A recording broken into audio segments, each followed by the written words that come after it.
Last week, Titans coach Mike Vrabel was asked about the possibility of adding JD Clowney to his team. According to Titans Wire, the Titans do have some cap room to work with. They got about $17 million after rookie deals, and they also have some contracts that they can move around as well.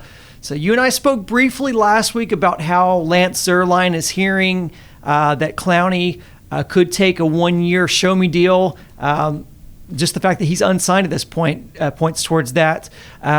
Clowney knows the Texans offense real well. So when Bill O'Brien traded him away to Seattle, he was out of sight, out of mind, not really a threat.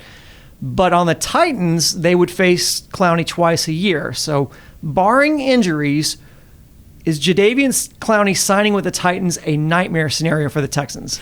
Well, if not a nightmare scenario, it's certainly not a good one. Clowney's not what Lawrence Taylor or Derek Thomas were, but he's a good, versatile, defensive edge rusher who, if he came back to the Texans, would immediately become their best player in that role.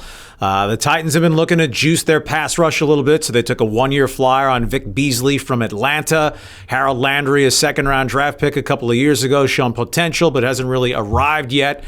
And because Clowney would be joining a pretty good deep defense, they could even baby him a little bit, reduce the snap count percentage. There's always that looming question of Clowney's health. Though, until last season, he'd been, by and large, healthy over multiple seasons before that, after getting past the legit, he's kind of fragile rap over his first 2-3 years with the Texans.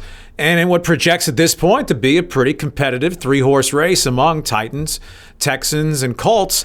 You know, that say Clowney picking Tennessee doesn't necessarily tip the balance the Titans' way, but it's one more addition within your division from a guy you chose to make as a subtraction just a year ago at 50 cents on the dollar. So Deshaun Watson, I'm sure, would be all against Jadeveon Clowney going to Tennessee. We can put it that way. Yeah, absolutely. Well, let's talk about going back to Lance Zierlein for a second. His father was speaking with the guys down at Plex and actually spoke with Clowney himself. And he was talking about how Clowney seems to have this change of heart. He's more focused on his craft now. He's cognizant of younger guys kind of chasing him down in his position. In the same way that we've seen Clowney have a change of heart, is Bill O'Brien capable of a change of heart to where he could actually bring back Clowney to the Texans? I'm going to go with no, unless it was at such a diminished market that general manager Bill O'Brien could convince head coach Bill O'Brien, hey, dummy, you need to take this guy back. If for no other reason, it means the Titans aren't getting him if it became an either-or scenario. That would totally table the Deshaun Watson contract talks, because even with Clowney seeing his market, if not crash, well, at least be corrected before his very eyes, one presumes he'll get $8-10 million. And that's probably not in the Texans' budget since they've overpaid Whitney Merciless in his extension.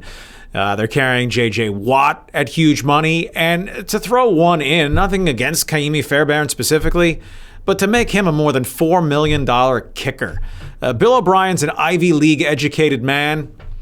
Economics and asset allocation, I presume, were not his major and minor.